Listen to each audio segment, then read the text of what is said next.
Okay, you don't have to rewrite this like this, but you do need to notice that the leading coefficient would be negative.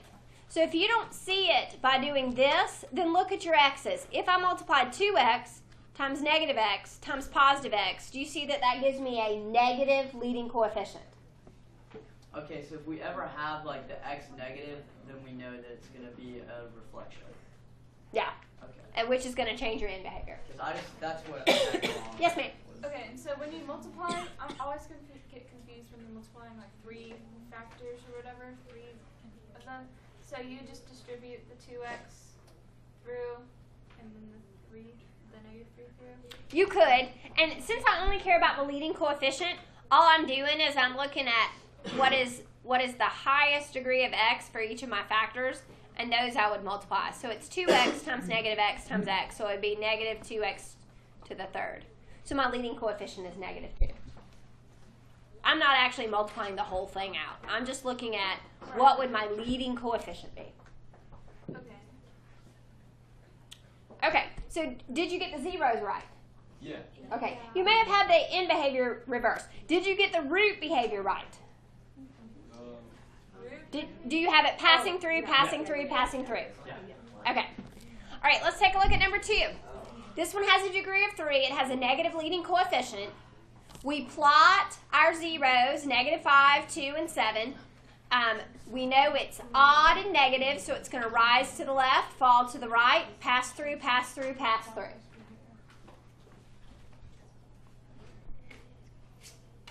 Okay.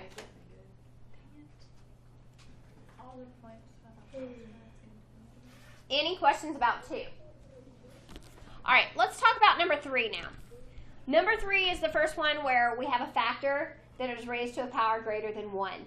Now, we talked about even and odd powers yesterday, but when we have a factor that is not a linear factor, so it's a power greater than 1, what we call this is, and it's over there on the left board, we would call it multiplicity. Why would we call it multiplicity of the root? Multiple of the root. Because there's multiples. It's not just 2, it's 2 twice. Does that make sense? So whenever we have multiplicity at our root is where one of 2 things are going to happen. If the power is even, it's going to be tangent there. It will bounce back. If the power is odd, and there's multiple roots, meaning greater than 1, so our first odd one would be 3. If it's an odd multiplicity, then at that point will be an inflection point.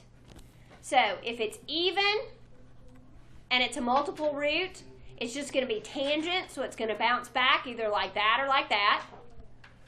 If it's odd and a multiple of a root, there'll be an inflection point at that root. So it'll go either like this, from concave down to concave up, or the reverse, and it just depends on, is that the first root, is it the last root, what does my end behavior look like, which way am I going? Am I going up through the root or down through the root? Those are the 2 types of inflections that can occur. So this one has multiplicity, but it's even, so at that root of 2, it's going to touch and bounce back. Any questions about number 3? Does your graph look like my graph? Yeah. Okay, if you're missing any of those, I need you to circle them or put a mark by them. I want you to redo them later on and see if you can get them right. I'm going to post the correct answer key because on Thursday, we're going to have our quiz. And I'd like to have all A's on my first quiz. That would be so exciting. I would do a happy dance.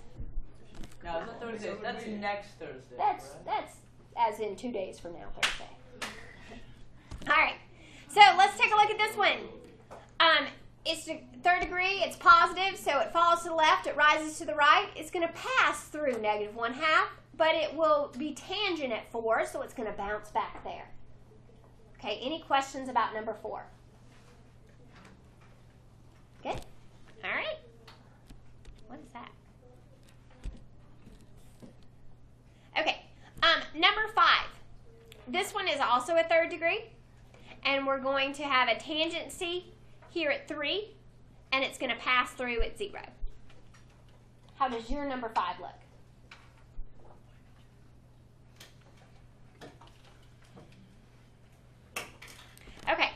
this one is a fourth degree. Well, any even degree, our end behavior at either end is the same.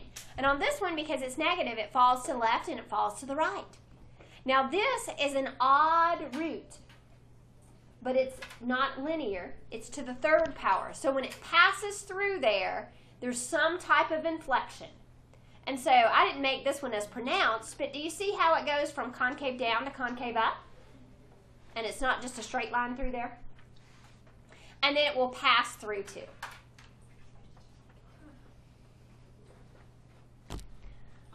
And then check out 7, check out 8. See if you have any questions about those. If you do, make sure you ask me.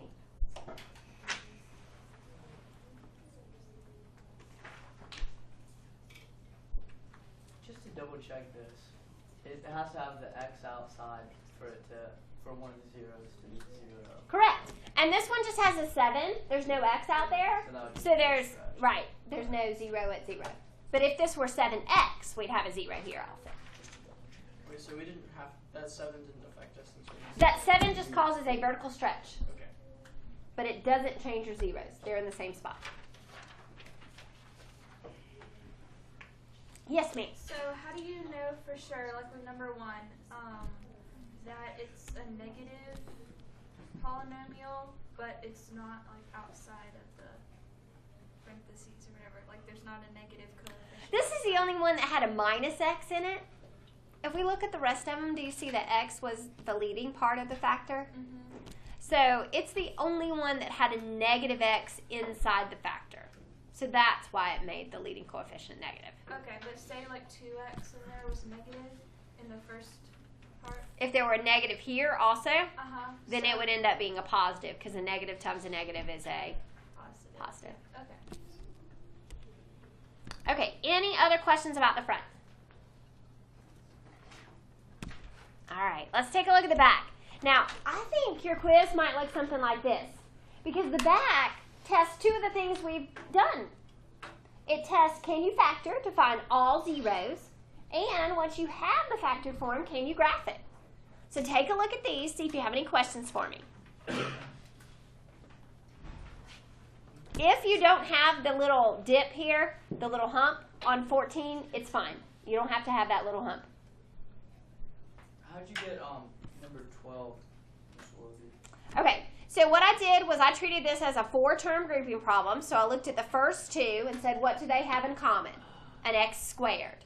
Then I looked at the last 2. Well, if I factor the negative 5 out of that, then I'm left on both of these with the x plus 3.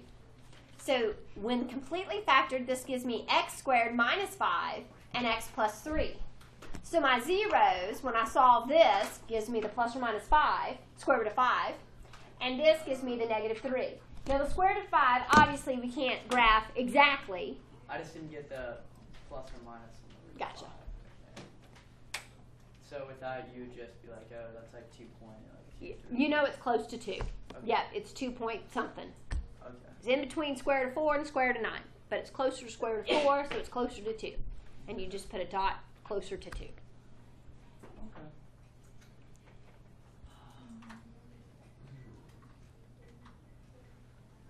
Okay, on 14, we found real zeros and imaginary zeros.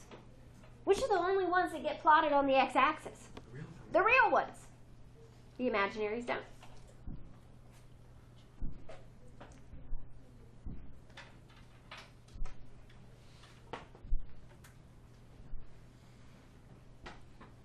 Okay, keep checking. Ask me more questions if you have them. Yes, ma'am.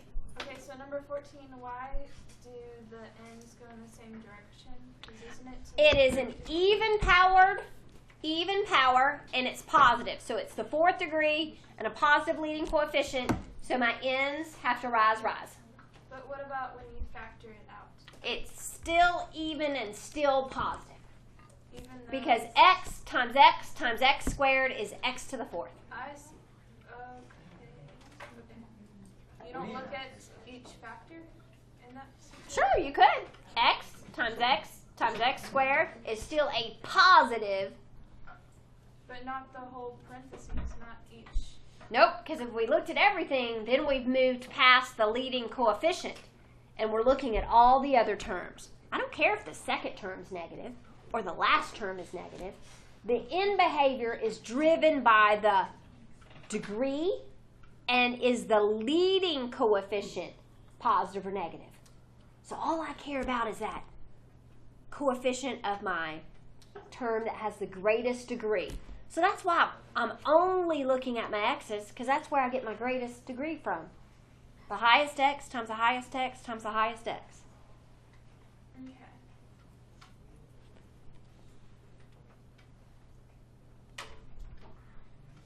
Okay. So when you determine the degree, you only look at the highest. And on these, if I'm worried about the degree and the leading coefficient, I'm not looking at the factored form. If they gave me this is easier to look at. Where's my greatest degree? Right there. So the leading coefficient is positive 1. It's positive and even. It's positive and even. It's negative and odd. So if you start off with it not in factored form, that's actually a lot easier to determine end behavior. And then if you're looking at it in factored form, you don't look at each set of parentheses or whatever, what each factor is to. You just look at the x's in those. Like that's what it sounded like you were saying. Because I thought that we were learning what each set of parentheses or whatever. I don't know. I'm sorry. I don't know the term for it. But each factor, what it's raised to. Okay. Each one of what it's raised to tells us what's happening at the root. That's a second. There were 2 parts we talked about yesterday. One, the end behavior of the function. What makes it go, rise or fall. And then the second part was what's happening at the roots. Does it pass through the root or does it bounce at the root? So the leading coefficient in standard form tells us end behavior. The exponents in factored form, the power of the factor, tells us does it pass or does it bounce. You don't add up each power when it's in factored form? You do to find the degree of the function. The degree of this one is 6. Because if I multiplied this whole thing back, this would give me x squared minus 6x plus 9. We're going to have to think about Pascal's to get this one. It's going to get ugly. But this is x to the 4th. Then it would be 4 times, I'm not even going to do it. But if you do this highest degree times this highest degree, do you see I get a positive x to the 6th? So the degree of this function is 6, and the leading coefficient is a positive 1. Okay. So to find the degree of the function, yes, you do add these. Because if we were to multiply them back, that would be the result. Okay. I know. Yeah. How about come to IF and we'll talk about that. Well, it's a really simple question, but I have to point it to you. Can I point it to you so you understand what I'm talking about? Sure. Okay. Okay, I'm going to point to you. This adds up to, see how each set of parentheses, it adds up to 3, right? But this is 4. Is squared in there. You're not looking You're at looking at the power of x. of x. Okay, that was my question. Okay. It's because the last one isn't fully factored. Okay. It's not a linear factorization. It's factored all the way out, then they would add It's it. a polynomial factor. Okay. Okay. All right, and here's 15 through 18. Yes, sir. Wait, so on 14, even if you don't want us to completely factor, you still want us to give all the roots, even the imaginary ones? If the directions ask for all the roots, give me the imaginary ones also, yes. Miss Willis? For 17, I don't know, for me, that one of the exponents looks like a negative 1/4. Yeah, It's kind of close. that's but fine. okay. So if you wrote 4x plus 1, or if you wrote 2x plus 1, I'm happy. How did they know that was 3? I don't know, but I wrote it like this, and every other math teacher that made the key wrote the same thing. So I was like, oh, cool. But we're estimating, we're guesstimating. So if you said it was 1/4, or if you said it was 1/2, I'm good. As long as they were negative. I'm good with that.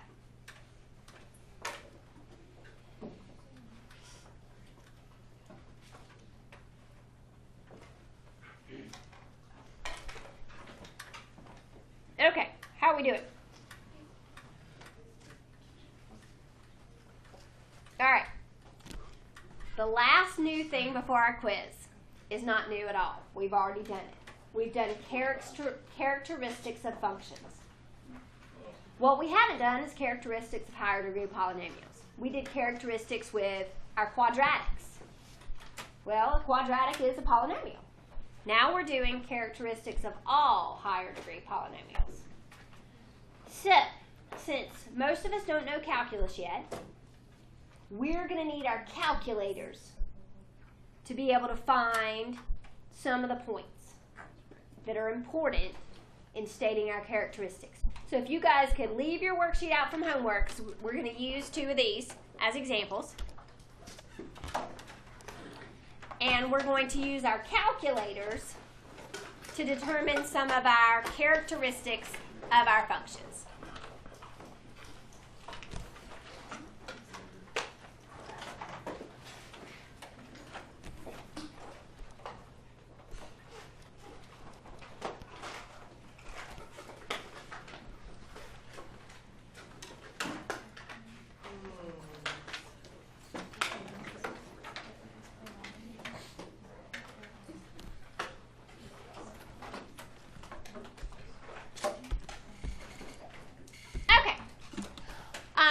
So we know how to graph number 1 without a calculator.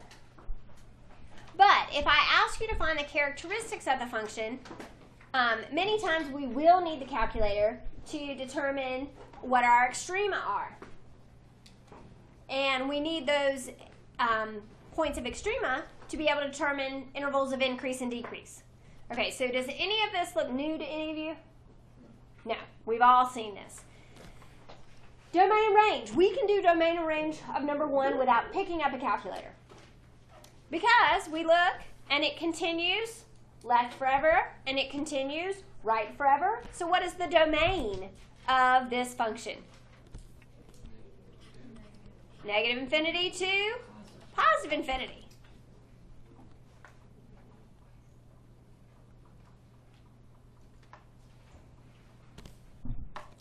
Okay, now range. If we look at an odd degree polynomial function, our ends are going opposite directions no matter what, aren't they? So, what does that tell us about the range?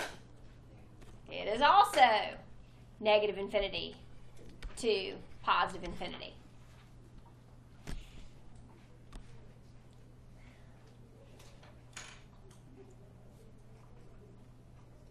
Now the next characteristic that we're going to identify are any extrema, which include our absolute and relative, max and min.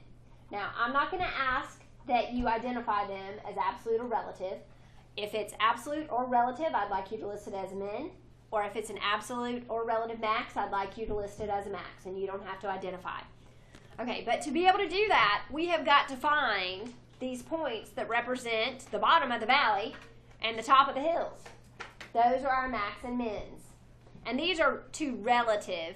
This is a relative min. This is a relative max. So I'd like everyone to take out your calculator, enter this function, and then we're going to graph this together. And I'm going to get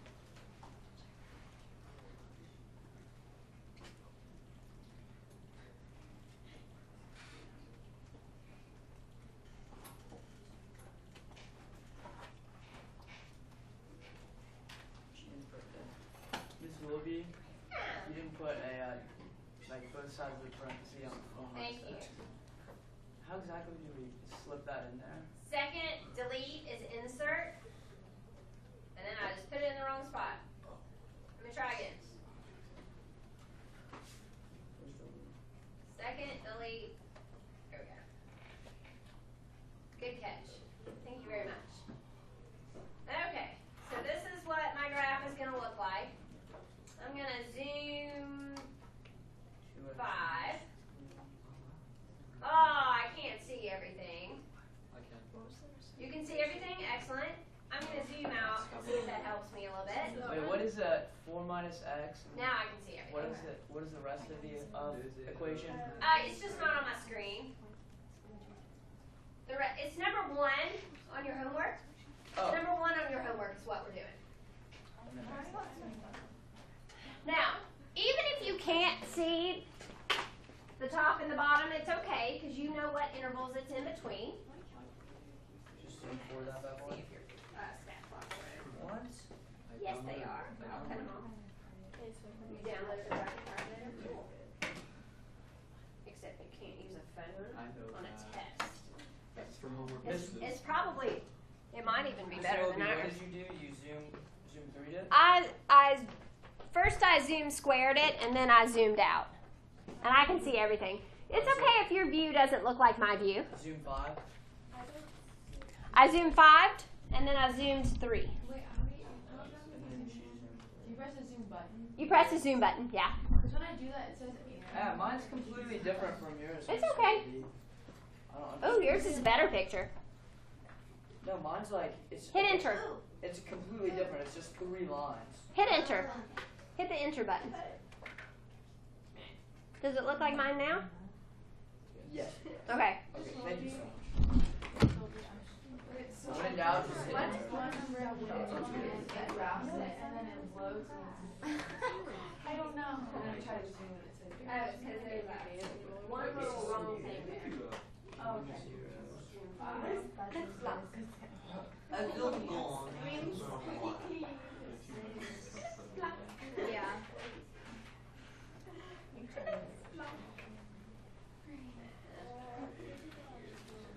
All right. So we're going to find this min. And so let's all do this together. So we need to hit second trace. Oh, let me clear that. Hit second trace, and you should end up here. Well, we want a min, which is choice 3. So we'll hit 3. Now it asks us for a left bound. So we're going to move that cursor to where we're fairly certain we're on the left side of the minimum value. Okay, so mine had little dots and I asked Faith about it, and so she's asked me if there's something in the data table, so then I went and cleared the data table, and now I can't even graph it. What do I do? Okay. And then hit enter. You got it right there. That's all it is last week. Where do we put it? The cursor? Anywhere left of that. Anywhere left. It doesn't have to be the exact same top. Oh, I can't move it over any farther than this line.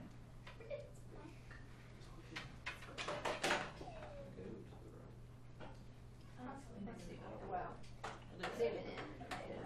There you go. Okay. Now, after you hit enter, it's going to prompt you for a right bound. So you move the cursor to you're on the right side somewhere and hit enter. We always hit enter for guess. And then we should notice that it's giving us, whoops. Really weird numbers. It's giving us this minimum value. So my minimum value is 0.06, negative 12.03 if I rounded to the nearest hundredth. Okay? So, where is my min? This function has a minimum at negative 12.03, doesn't it? But we know the whole ordered pair is 0.06 comma negative, because we're going to need that in a second. Okay, max and mins just talks about the y value of the function. What's the maximum or minimum value? And these are local or relative, because it's not the absolute max, because there isn't one. It goes up forever. Now, Miss Wilkie, when you're plugging it into the calculator, where exactly do you put those little, like, star dot things? They're, like, flashing around. You could just press enter. Somewhere on the the left, somewhere on the right. Oh, so There's no specific, it's got to be right here. Okay, now let's go do the max. Second trace, choice 4.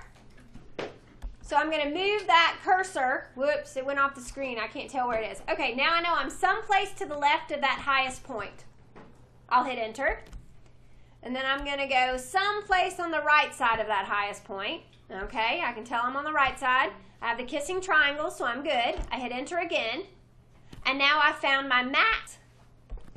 And my maximum point is 2.94.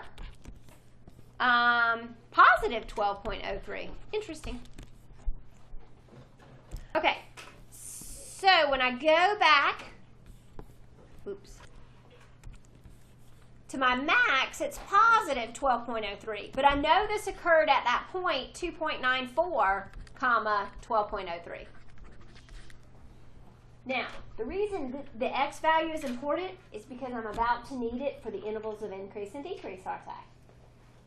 Okay, so let's remember how we did intervals of increase and decrease, and you're not going to have to draw all this, but remember to do intervals of increase and decrease, what we're thinking about is the x values. So we know x goes from negative infinity to positive infinity. And what we're going to do is we're going to list our extreme on here. What is the x value that correlates to this min? 0.06. And then what is the x value that correlates to this max? 2.94. Okay, in this interval from negative infinity to 0.06, what was our function doing? Decreasing. So that is a decreasing interval. From this interval, from 0.06 to 2.94, what is our function doing? Increasing. And then after 2.94, what does our function do? Decrease. So if we look at this, we have a decreasing interval from negative infinity to 0.06. Then an increasing interval from 0.06 to 2.94. Then we have another decreasing interval from that 2.94 to forever, positive infinity. Remember, we're using the x values to explain whether we're increasing or decreasing. The x values gives us our interval over which y increases. The x values give us the intervals over which y decreases. Okay? Now this is pretty easy. In behavior, as x approaches negative infinity, y approaches what? Positive infinity. And as x approaches positive infinity, y approaches what? Negative infinity.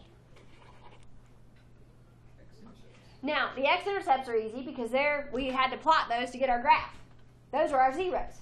So we have an x-intercept at -1. We have an x-intercept at 3/2. And we have an x-intercept at the point +4.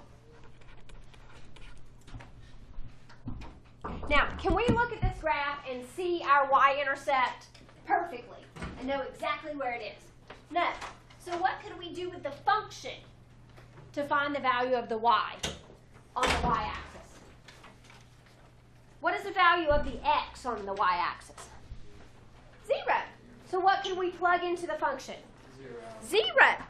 And so if I plugged in 0, do you see that I'm going to get -3 times 4 times 1? What is -3 times 4 times 1? -12. So my y-intercept is 0, -12. Well, it is easy. All right, and those are our characteristics. Now, our domain and range for any odd function is going to be this. And for any even function, our domain is still negative infinity, positive infinity, but our range will not be. Our range will have a minimum value if the end behavior is rise, rise, or it will have a maximum value if the end behavior is fall, fall. So that would be the only difference that would happen here on an even degree function. So if we found this point, and I'll go ahead and give it to you. this min right here occurs at the point negative 0.18, comma, negative 12.39. So what would the range be for number 3? What is the lowest y value? Negative 12.39 to infinity. And that's the only difference that will occur there. Okay, so your homework is a half sheet, and I'll be passing out the half sheet now.